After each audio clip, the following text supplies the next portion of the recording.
ಕೀರ್ತಿ ಅದು ಅಪ್ಪು ವೆಂಕಟೇಶ್ ಅವರಿಗೆ ಆಗಬೇಕು. ಕನ್ನಡ ಚಿತ್ರರಂಗದಲ್ಲಿ 6 ಪ್ಯಾಕ್ ಅದು ಟ್ರೆಂಡು ಓಪನ್ ಮಾಡಿದ್ದೆ ಇವರು ಫಸ್ಟ್ ಸಿನಿಮಾ ಒನ್ ಡೇ ಸಿನಿಮಾದಲ್ಲಿ ಮಾಡಿದಾಗ 6 ಪ್ಯಾಕು.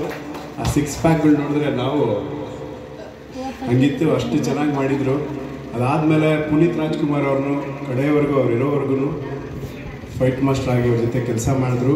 ಜೊತೆಗೆ ಯಶ್ಗೆ ಸಹ ರೆಡಿ ಮಾಡಿದ್ರು. ಹಾಗೆ ರಿಷಬ್ ಶೆಟ್ಟಿ ಅವ್ರಿಗೂ ಸಹ ಫೈಟ್ ಮಾಸ್ಟರ್ ಆಗಿದ್ದಾರೆ. ಆಮೇಲೆ ರವಿಚಂದ್ರನ್ ಮಕ್ಕಳು ಸುಮಾರು ಇವ್ರು ಹೇಳ್ದವ್ರ ಲಿಸ್ಟಲ್ಲಿ ಭಾಳ ಜನ ಇದ್ದಾರೆ.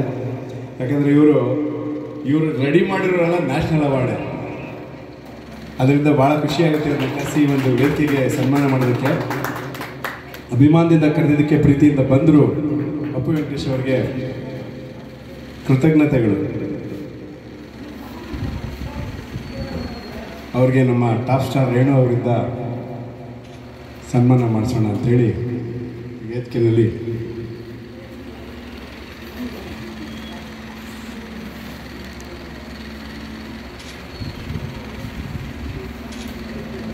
ಅಪ್ಪು ವೆಂಕಟೇಶ್ ಅವರಿಗೆ ಸನ್ಮಾನ.